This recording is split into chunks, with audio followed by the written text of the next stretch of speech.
तो जैसे कि हमने यहीं पर छोड़ा था, ये अल्फा हेलिक्स हमने देखा, कॉइल्ड स्ट्रक्चर है जो टाइटली पैक्ड है। इसमें जो अमाइनो एसिड्स है यहाँ पर हम देख रहे हैं, यहाँ पर जो अमाइनो एसिड्स है वो जो बाहर जो साइड चेन्स है वो आपस में जुड़ के हाइड्रोजन बॉन्ड बनाते हैं, मतलब जो H है वो शेयर हो जाता है बाय अमाइनो ग्रुप और carboxylic group of the second amino acid, जो कॉइलिंग से नजदीक आते हैं। ये जो टर्न्स है ऐसे वहां की मदद से नजदीक आते हैं।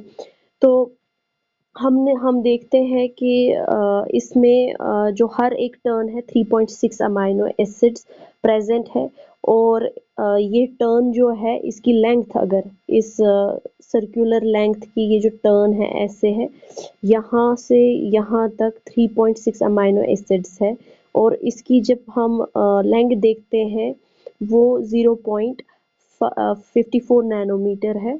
और जो स्पेस है, फॉर एग्जांपल जो हाइड्रोजन बॉन्ड बन रहा है दो अमाइनो एसिड्स के बिटवीन, और उन दो अमाइनो एसिड्स के बिटवीन जो स्पेस है वो 0.15 नैनोमीटर की है। तो ऐसे ही हम नहीं, तो अल्फा हेलिक्स की बात है, लेकिन अल्फा हेलिक्स जो है ये हमें फर्दर 2 टाइप्स के आते हैं।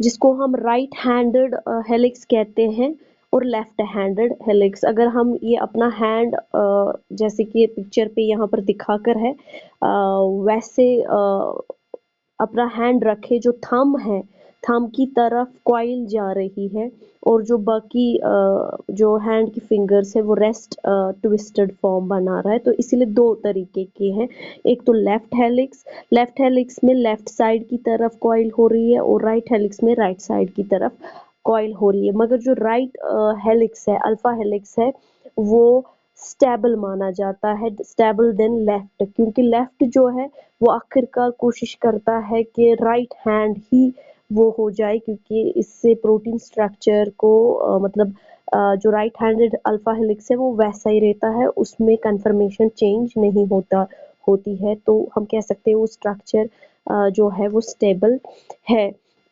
तो जो अल्फा हेलिक्स है उसको कौन डिसरप्ट, यानी कौन ये ट्विस्टर्स, जो अल्फा हेलिक्स के जो ये ट्विस्टर्स है, बिल्कुल जो पुराने ज़माने के टेलीफोन कॉर्ड्स होते थे, वो जो स्पाइरल शेप्ड के होते थे, तो इस स्पाइरल शेप को कौन डिसरप्ट ब्रेक कर सकता है? तो कुछ ऐसे अमाइनो एसिड्स हैं जो अल्फा हेलिक्स को ब्रेक कर सकते हैं, ये ट्विस्टर्स जो है ओपन कर सकते हैं। तो उसमें प्रोलीन एक अच्छी खासी एग्जाम्पल है। प्रोलीन हेल्प करता है इस अल्फा हेलिक्स को डिसरप्ट करने में, जो स्पाइरल शेप की है। और यहाँ तक कि कुछ अमाइनो एसिड जो एसिडिक है, जैसे ग्लूटामेट या बेसिक अमाइनो एसिड्स जैसे कि वी हैव लाइसिन और अर्जिनिन, देखा गया है वो अल्फा हेलिक्स के स्ट्रक्चर में इंटरफेयर कर रहा है। जो हाइड्रोजन बॉन्ड्स बने हैं ये उन्हें ब्रेक करवाते हैं, और जिसकी वजह से जो स्पाइरलिटी है वो खुल जाती है। फॉर एग्जांपल स्पाइरल है, इस स्पाइरल को हाइड्रोजन बॉन्ड्स जो ये बीच में है ये इसको स्टेबल कर पा रहे, ये अमाइनो एसिड्स इनको ब्रेक करवाते हैं, और जिसकी वजह से स्पाइरल जो फॉर्मेशन है ये ओपन हो जाती है, ये खुल जाते हैं।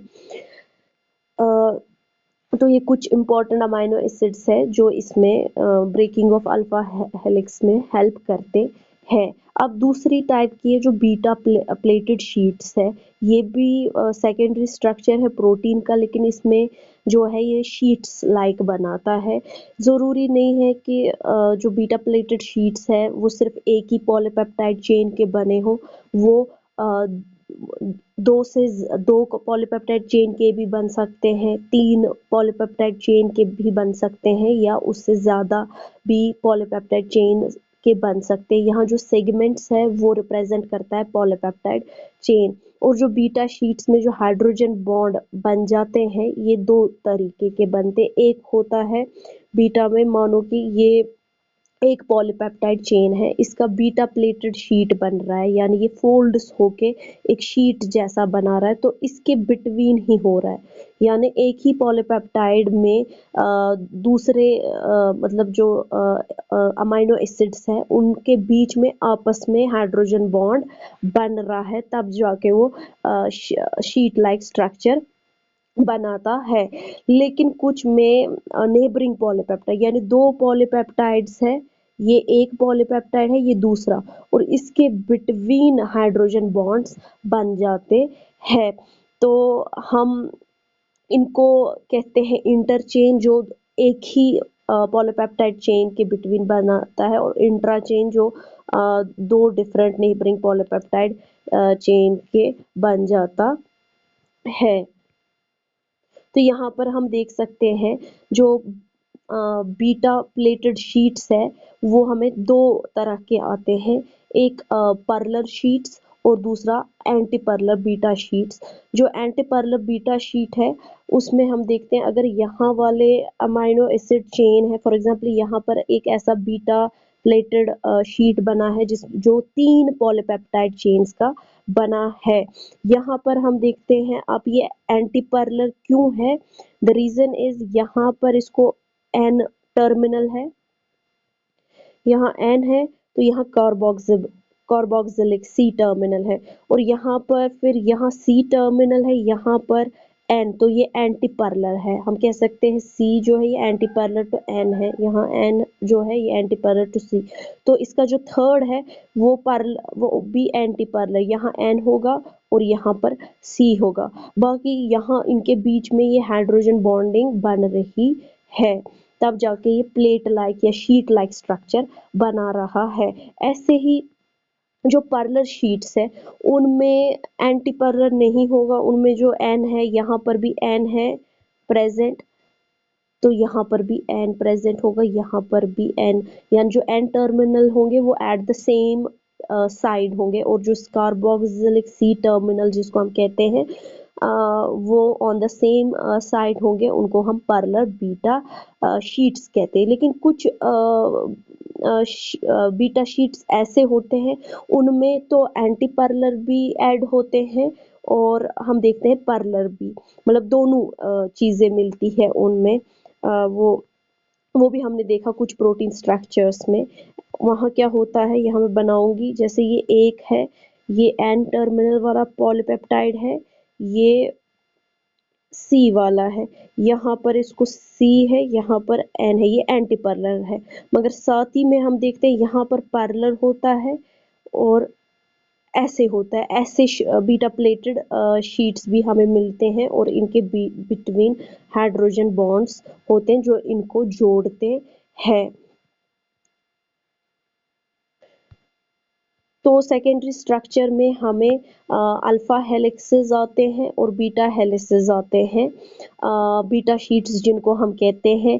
अल्फा हेलिक्स में दो पैटर्न्स है, राइट हैंडेड साइड और लेफ्ट हैंडेड, लेकिन लेफ्ट जो right handed beta alpha helix है वो ज़्यादा स्टेबल होता है, और जो बीटा शीट्स है वो भी हाइड्रोजन बॉन्ड से ही, मतलब दो पॉलीपेप्टाइड्स या सिंगल पॉलीपेप्टाइड बाय फोल्ड्स जो जुड़ जाते हैं वो दोनों हाइड्रोजन बॉन्ड से ही जुड़ जाते हैं, बिल्कुल वैसे जैसे अल्फा हेलिक्स में भी हाइड्रोजन बॉन्डिंग ही प्रोवाइड करती है इन सब की स्टेबिलिटी। इसके अलावा जहाँ टर्न्स होते हैं वहाँ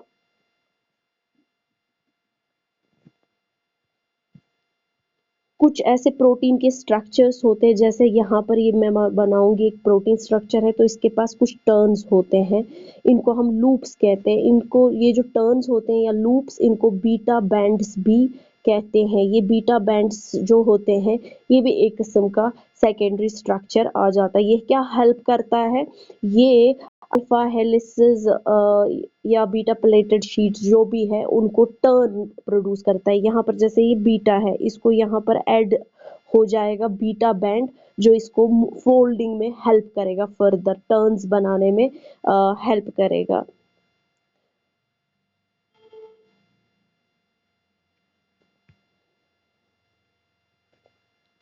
तो आई एम शेयरिंग, दूसरी स्लाइड मुझे शेयर करनी है।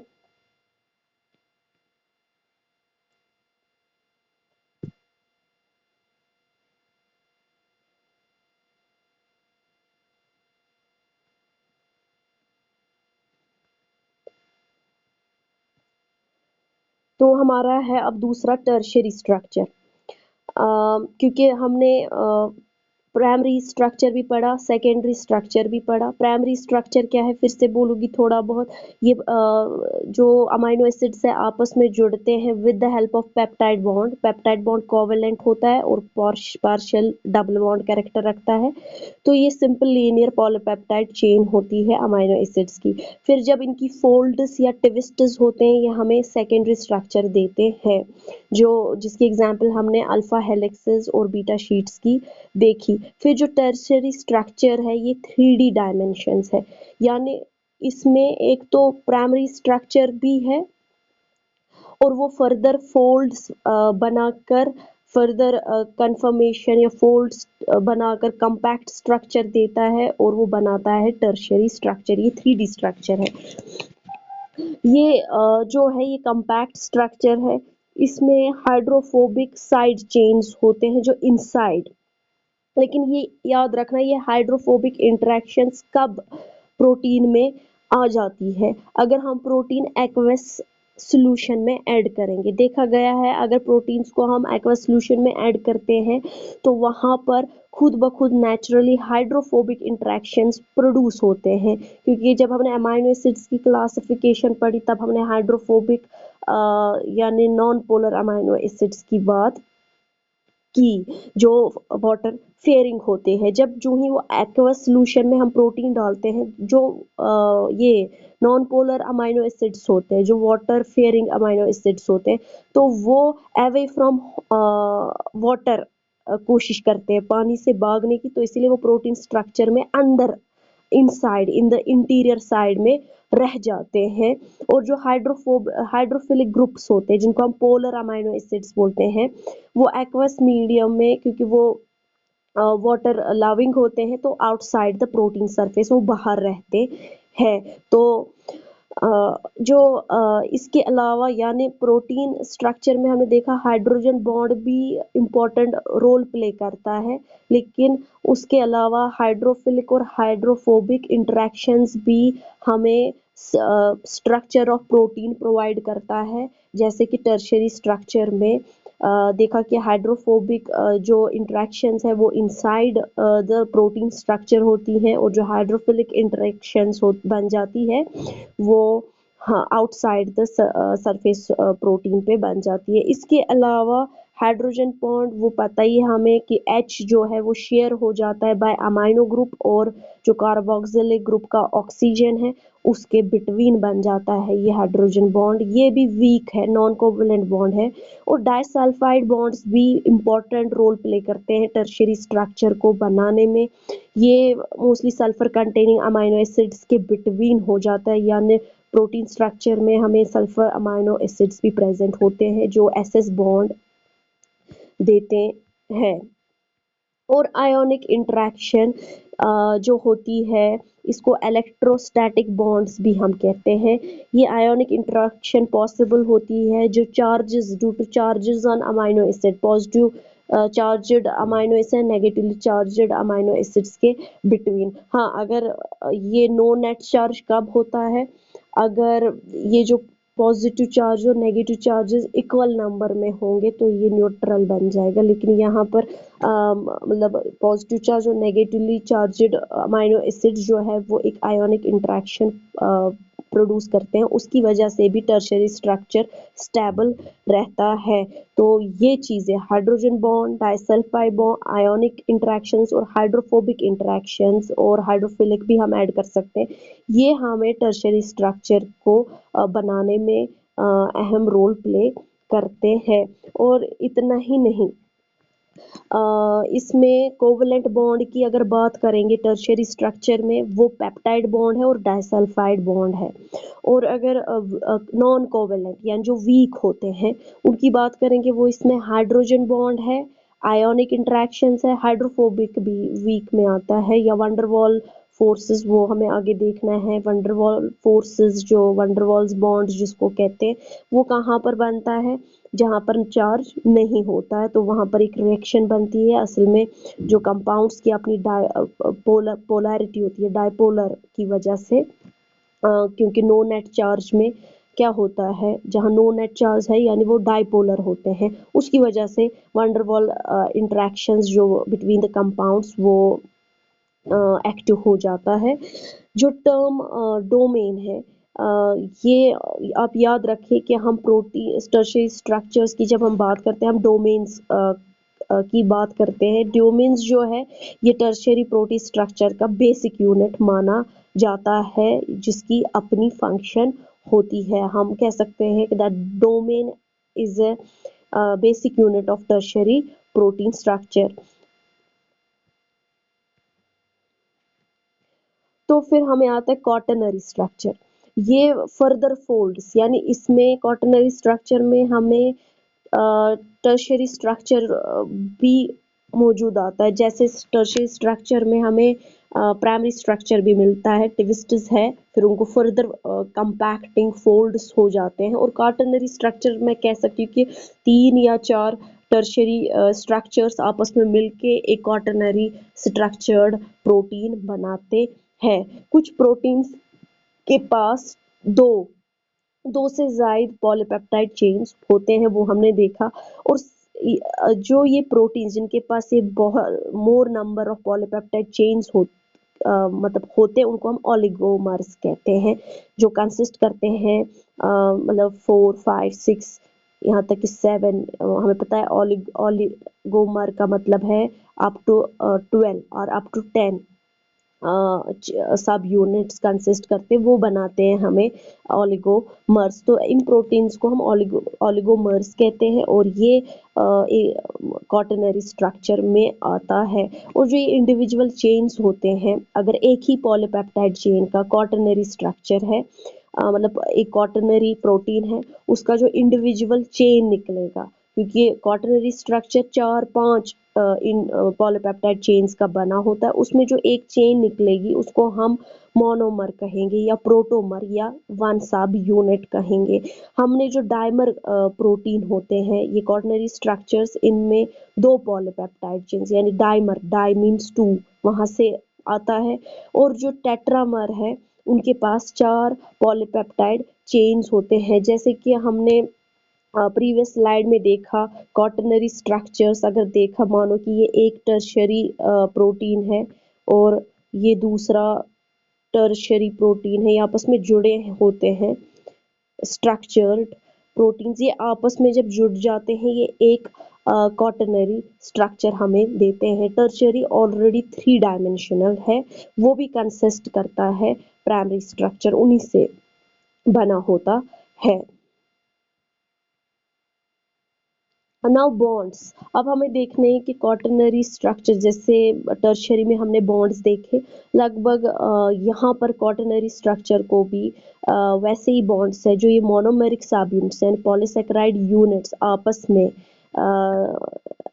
कैसे अटैचड है बाय नॉन कोवेलेंट बॉन्ड से, वो हमें पता है। हाइड्रोजन बॉन्ड और हाइड्रोफोबिक और आयोनिक इंटरेक्शंस, इसमें जो हम देखते हैं एग्जाम्पल्स क्वाटरनरी स्ट्रक्चर्स की, हीमोग्लोबिन, जो हीमोग्लोबिन कहाँ मिलता है हमें, आरबीसी, रेड ब्लड सेल्स में, जो हमें ये पिगमेंट मिलता है, जिसको हम ब्लड पिगमेंट के तौर से भी जानते हैं, उसको हीमोग्लोबिन कहते हैं। ये जो हीमोग्लोबिन है, ये एक प्रोटीन है, ये प्रोटीन का बना है और इसके पास क्वाटरनरी स्ट्रक्चर है, और इसकी फंक्शन क्या है, ऑक्सीजन को कैरी करना और कार्बन डाइऑक्साइड को भी कैरी करता है इन एक्सचेंज फॉर ऑक्सीजन। दूसरा है एस्पार्टेट ट्रांस कार्बोक्सिलेज, यानी ये कार्बोक्सिलेज एंड कार्बोक्सिलिक एसिड को ये ट्रांसफर करते हैं, एक जगह उठाएंगे और दूसरी जगह रिप्लेस करवाएंगे। लैक्टेट डिहाइड्रोजनेज, ये एक ऐसा एंजाइम है जो लैक्टेट, जो लैक्टोज को डाइजेस्ट करवाता है। और हमने देखा कि जो लैक्टेट डिहाइड्रोजनेज है, जो स्मॉल किड्स है, जो मिल्क पे डिपेंड होते हैं, छोटे बेबीज जो है वो दूध पे डिपेंड होते हैं उनके पास ये लैक्टेट डिहाइड्रोजिनेज होते हैं। अडल्ट में ये बहुत कम होता है, मतलब अडल्ट्स में लैक्टेज डिहाइड्रोजिनेज बहुत कम होता है, लेकिन जिनके पास टोटल नहीं होता है उनको लैक्टोज इंटॉलरेंस की डिजीज होती है। मतलब अगर वो दूध वाली चीज़ या दालें वाली चीज़ें खाएं तो वो ये डाइजेस्ट नहीं कर पा सकते, इसको इंटॉलरेंस कहते हैं। वो दूध वाली चीज़ें डाइजेस्ट नहीं कर पाते हैं, रीज़न है उनके पास ये लैक्टेट डिहाइड्रोजिनेज एंजाइम जो है वो प्रेजेंट नहीं होता है। तो दीज वर द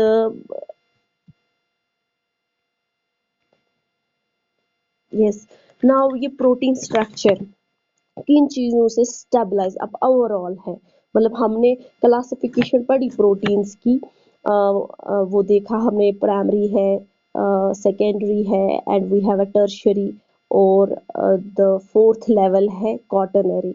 और अगर हम देखेंगे जो जनरल में जो प्रोटीन स्ट्रक्चर ये कैसे स्टेबलाइज हो जाते हैं, दो तरह के बॉन्ड्स बन जाते हैं। एक बॉन्ड को हम कोवलेंट बॉन्ड कहते हैं और दूसरे बॉन्ड्स को हम नॉन कोवलेंट बॉन्ड्स कहते हैं। जो कोवलेंट बॉन्ड्स होते हैं स्ट्रॉन्ग होते हैं, जो कोवलेंट बॉन्ड्स होते हैं वो बहुत ही स्ट्रॉन्ग होते हैं और उनको ब्रेक करना आसान नहीं है। उनके लिए हमें केमिकल्स का इस्तेमाल करना पड़ता है, इनको ब्रेक करने के लिए एसिड्स का इस्तेमाल करना पड़ता है या अल्कली जो हायर अल्कली अल्कलाइन पीएच होता है उसका इस्तेमाल करना पड़ता है, तब जाके ये ब्रेक हो जाते हैं। तो नॉन कोवलेंट बॉन्ड जो है ये आसानी से, क्योंकि ये वीक बॉन्ड्स होते हैं, ये आसानी से ब्रेक हो जाते हैं। मगर इन वीक बॉन्ड्स की एक खसूसियत है, जब ये इन कलेक्टिविटी इकट्ठे ग्रुप्स में काम करते हैं तो इनका बहुत इम्पोर्टेंट रोल होता है, तो ये एक्ट बिहेव करते हैं एज ए स्ट्रॉन्ग। तो जो कोवलेंट बॉन्ड्स की बात करेंगे, पेप्टाइड बॉन्ड और डाइसल्फाइड बॉन्ड आते हैं जो हमने बात की। और अगर हम बात करेंगे अब ये weak bonds non covalent bonds की, उसमें पहला हाइड्रोजन बॉन्ड है आता है, जिसकी मैंने आपको कहा कि एक अमाइनो एसिड का जो अमाइन ग्रुप है NH2 ग्रुप है और दूसरे अमाइनो एसिड का जो कार्बोनाइल CO ग्रुप है, उनके बिटवीन इंट्रैक्शन हो जाती है, तो बीच में रहता है NHO, ये बॉन्ड बन जाता है और इसको हम हाइड्रोजन बॉन्ड कहते हैं। और दूसरे किस्म का बॉन्ड जो है जिसको हम हाइड्रोफोबिक बॉन्ड कहते हैं, और ये हाइड्रोफोबिक बॉन्ड्स कौन बनाने में मदद देते हैं? हाइड्रोफोबिक अमाइनो एसिड, यानी ये हाइड्रोफोबिक इंटरेक्शन उन्हीं अमाइनो एसिड्स के बिटवीन हो जाती है जो हाइड्रोफोबिक इन नेचर यानी नॉन पोलर साइड चेन रखते हैं। मोस्टली ये वाले जो अमाइनो हाइड्रोफोबिक अमाइनो एसिड्स है ये वहाँ पर बन जाते हैं जो एक्वस मीडियम में है। फिर हमें जो तीसरे किस्म का नॉन कोवलेंट कमज़ोर बॉन्ड जो इलेक्ट्रोस्टैटिक बॉन्ड है, जिसको हम आयोनिक इंटरेक्शन भी कहते हैं, हम उसको आयोनिक बॉन्ड भी कहते हैं या आयोनिक इंटरेक्शंस भी कहते हैं। ये कहाँ किनके बिटवीन हो जाता है? ये चार्जड अमाइनो एसिड्स के बिटवीन हो जाता है। और जो वैंडर वाल्स फोर्सेस है ये भी वीक है, नॉन कोवलेंट आता है, ये मोस्टली न्यूट्रल मॉलिक्यूल्स के बिटवीन हो जाता है, मतलब ये चार्ज कंटेन नहीं करते हैं, इनके पास चार्ज नहीं होता है। लेकिन हमें पता है नो नेट चार्ज, यहाँ पर मैं वो बनाऊंगी ताकि उससे आपको याद आए, जैसे जो हम बनाते थे अमाइनो एसिड्स का जिविट्रॉन आयन वाला कंपाउंड NH2, यहाँ इसको माइनस प्लस चार्ज होता था और कार्बोक्सिल को माइनस, और ये जिविट्रॉन यानी इसके पास नेट चार्ज नहीं होता था। तो यहाँ पर क्या होता है, ये डाइपोलर बनता है, यानी ये वो मॉलिक्यूल बनता है जिसके पास नो नेट चार्ज क्यों नहीं है, बिकॉज उसके पास दोनों चार्जेस प्रेजेंट होते हैं। उसकी वजह से इन कंपाउंड्स में ये नज़दीकी आ जाती है, मतलब ये जितने वंडरवॉल फोर्सेस उन्हीं कंपाउंड्स में होते हैं जिनकी डिस्टेंस कम होती है। जब इनकी डिस्टेंस आपस में कम होती है तो एक इंटरेक्शन ये बन जाते हैं, इसको हम कहते हैं इंड्यूस्ड डाइपोल मूवमेंट हो जाती है। तो अगर एग्जाम्पल अब हम देखेंगे प्रोटीन स्ट्रक्चर्स को फर्दर समझने के लिए एक इम्पॉर्टेंट एग्जाम्पल की हम लेंगे, जैसे इंसुलिन। मैंने आपको कहा था कि ये एक सैंगर था जिसने सैंगर्स रीजन की बदौलत से हमें इंसुलिन स्ट्रक्चर करने की हेल्प की, लेकिन उससे हमें पूरे चेन की मतलब पूरे अमाइन प्रोटीन की सीक्वेंस तो पता नहीं चली, लेकिन इतना पता चला कि एन टर्मिनल और सी टर्मिनल पे क्या है। तो फिर ये एडवर्ड्स रेजेंट आया, उसकी बदौलत से पूरी सीक्वेंस, लेकिन हम पूरी सीक्वेंस नहीं करेंगे यहाँ पर, लेकिन देखेंगे कि जो इंसुलिन है ये दो पॉलीपेप्टाइड चेन्स का बना है। एक चेन को हम ए चेन नाम रखा है और दूसरी चेन को बी चेन कहते हैं। दो पॉलीपेप्टाइड चेन्स का है ये। और जो ए चेन है वहां देखा गया है सबसे पहले जो अमाइनो एसिड है वो ग्लाइसिन है, वो प्रेजेंट है एट द एंड टर्मिनल पे। और जो सी टर्मिनल पे देखा गया है इसका जो अमाइनो एसिड है वो एस्पेराजीन है, एस्पेराजीन। और जो बी चेन है अगर हम इसकी बात करेंगे तो इस पे हमें मिलता है फिनाइल एलानीन और एलानीन। जो फिनाइल एलानीन है असल में ये एलानीन ही है, ये देखो, मगर इस एलानीन अमाइनो एसिड की मॉडिफिकेशन हुई है, यानी इस पे फिनाइल ग्रुप अटैच हुआ है, तो तब जाके ये फिनाइल एलानीन बन गया और ये एंड टर्मिनल पे है बी चेन ऑफ। और एलानीन जो है सिंपल एलानीन वो लास्ट सी टर्मिनल पे होता है। ओरिजिनली जब ये सिंथेसाइज इंसुलिन सिंथेसाइज हो जाता है हमारी बॉडी में, जो पैनक्रियाज है, पैनक्रियाज की एक खसूसी सेल्स है जिनको हम beta cells of islets of Langerhans की बीटा सेल्स जो है वो इसको जब सिक्रीट करते हैं तब ये सिर्फ एक single polypeptide, only one single polypeptide chain का होता है, only single polypeptide polypeptide chain. मैंने पीपी शॉर्ट में लिखा है, it is a polypeptide chain का बना होता है। इसको तब हम प्रो इंसुलिन कहते हैं, या प्रो इंसुलिन तब कहते हैं जब वो इनएक्टिव होगा। प्रो इंसुलिन तब कहते हैं जब ये न्यूली सिंथेसाइज हुआ। और यहाँ पर इसकी मॉडिफिकेशंस हो जाती है, मतलब मॉडिफिकेशन में क्या होता है, इसकी प्रोटियोलिसिस हो जाती है। प्रोटियोलिसिस है कि ये एक पॉलीपेप्टाइड दो दो हिस्सों में कट जाता है, तो वहां से क्या बनते हैं, दो पॉलीपेप्टाइड चेन्स, ए चेन बी चेन। अदरवाइज जो ए और बी चेन है ये असल में एक ही पॉलीपेप्टाइड चेन होती है, मगर इसकी प्रोटियोलिसिस होती है यानी ब्रेकिंग हो जाती है, और ये हमें देता है प्रो इंसुलिन, यानी जो ए चेन और बी चेन का होता है। फिर ये ए और बी चेन जो है with the help of bondings, जो हाइड्रोजन बॉन्ड की मदद से ये फिर हमें इंसुलिन प्रॉपरली बन जाता है। तो बहुत सारी मेथड्स है जिससे हम प्रोटीन स्ट्रक्चर्स को देख सकते हैं। इसमें एक्सरे क्रिस्टलोग्राफी बहुत कॉमन यूज है, जिससे हम बाज़ाब्ता प्रोटीन, जैसे मैंने कल वाली जो स्लाइड थी जिसमें स्ट्रक्चर्स ऑफ प्रोटीन्स दिखा कर थे, जो ये सेकेंडरी स्ट्रक्चर्स थे, टर्शियरी स्ट्रक्चर, वो स्ट्रक्चर्स जो थे वो with the help of X ray crystallography से निकल जाते हैं। उसी की मदद से हमें पता चलता है कि कितने पॉलीपेप्टाइड चेन्स प्रेजेंट है इसमें। तो प्रॉपर्टीज ऑफ प्रोटीन्स अगर हम देखेंगे, जो पहली प्रॉपर्टी हम प्रोटीन की यहाँ पर टच करेंगे that is a solubility, that's a solubility. Proteins जो है ये कोलाइड्स बनाते हैं, बल्कि ये वाटर से पूरा डिजोल्व नहीं होते हैं। मतलब कोलाइडल सॉल्यूशन कब बनता है, जब मतलब जो भी सब्सटेंस हमने वाटर में डाली वो पूरी डिजोल्व ना हो जाए बल्कि वो कोलाइड्स बन जाए। रीज़न इसका है सॉलिबिलिटी इसकी है कि ये फुल्ली डिजोल्व नहीं होता है वाटर में, बल्कि ये क्या बनाता है, कोलाइडल सॉल्यूशन बनाता है। रीज़न क्या है इसका, क्योंकि इसका जो प्रोटीन्स का साइज होता है that is very big, size of proteins is large, वो लार्ज है, इसी की वजह से ये कोलाइडल सॉल्यूशंस बनाते हैं।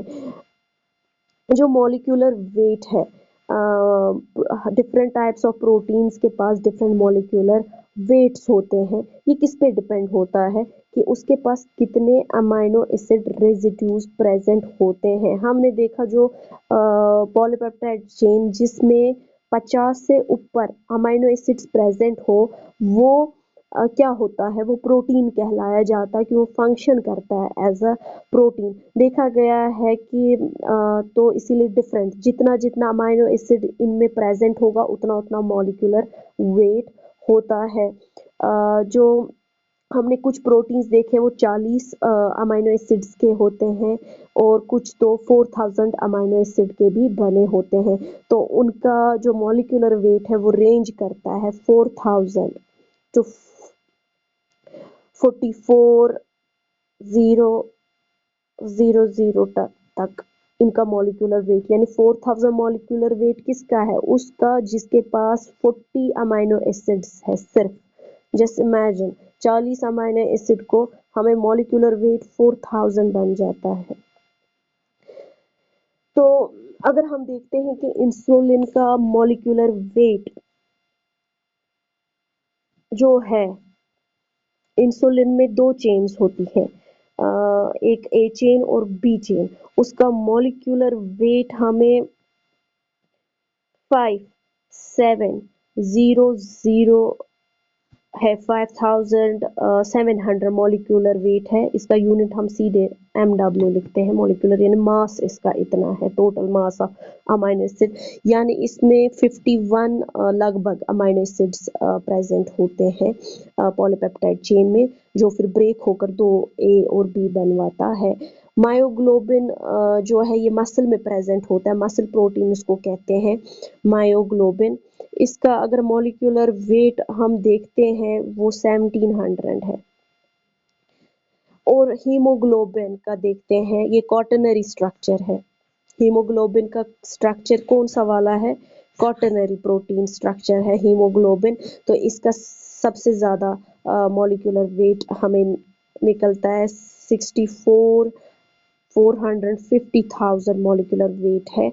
और सीरम एल्ब्यूमिन, एल्ब्यूमिन जो है ये भी एक प्रोटीन है, इसको ट्रांसपोर्ट प्रोटीन भी कहता है। एल्ब्यूमिन की वजह से कोई सब्सटेंस जो है ये प्रोटीन कैरियर है, यानी ये ब्लड में किसी जो भी इम्पोर्टेंट सब्सटेंस हमें ले जानी है एक जगह से दूसरी जगह, वहाँ पर हमें एल्ब्यूमिन का इम्पोर्टेंट रोल है। और ये लार्जेस्ट प्रोटीन में आता है, 69,000 मॉलिक्यूलर वेट इसका है।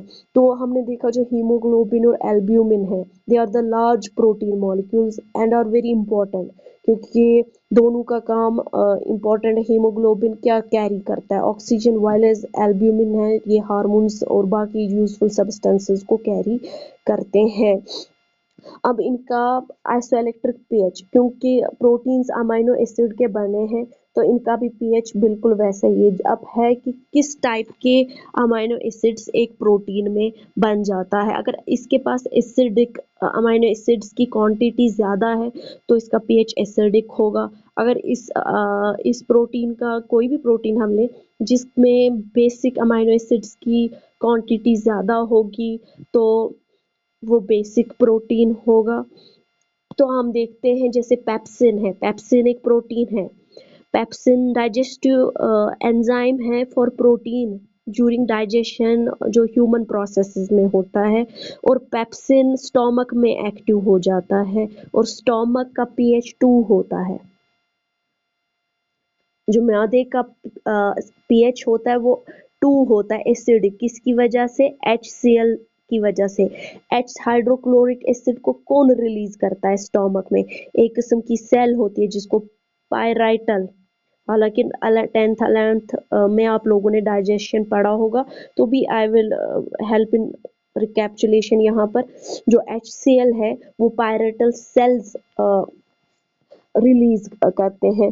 अब आप बोलोगे कि एसिड रिलीज होता है स्टोमक को क्यों नहीं हर्ट होता है, क्योंकि स्टोमक में एक और सेल होती है जिसको म्यूकस सेल कहते हैं, नाम है गॉबलेट सेल्स या म्यूकस सेल्स दूसरा नाम है, जो एक म्यूकस सिक्रीशन करते हैं जिसकी वजह से जो स्टोमक मसल्स है वो सेफ रहते हैं फ्रॉम HCl। HCl का पीएच क्या है? 2। तो स्टोमक का पीएच क्या होगा तब? 2।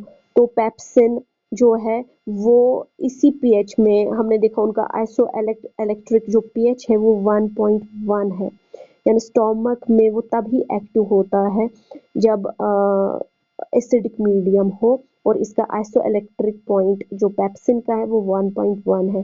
सिजेन एक और प्रोटीन है, पेप्सिन तो डाइजेस्टिंग प्रोटीन है, सिजेन जो है इसको मिल्क प्रोटीन कहते हैं, ये मिल्क को ब्रेक करता है सिजेन। इसका आइसो इलेक्ट्रिक पॉइंट हम 4.6 देखते हैं। और यूरेज जो यूरिया को बनाता है, यूरेज का काम क्या है? वो यूरिक एसिड को कन्वर्ट करता है। यूरेज का काम है यूरिक एसिड को कन्वर्ट करता है इनटू यूरिया में with the help of urease. इसका आइसो इलेक्ट्रिक पॉइंट जो है वो 5 है। ऐसे ही हमने देखा कि एक और प्रॉपर्टी है प्रोटीन्स की, that is a precipitation property, यानी प्रेसिपिटेट करते हैं। प्रेसिपिटेशन हुआ कि आपस में जुड़ते हैं, जो प्रोटीन मॉलिक्यूल्स है वो आपस में जुड़ के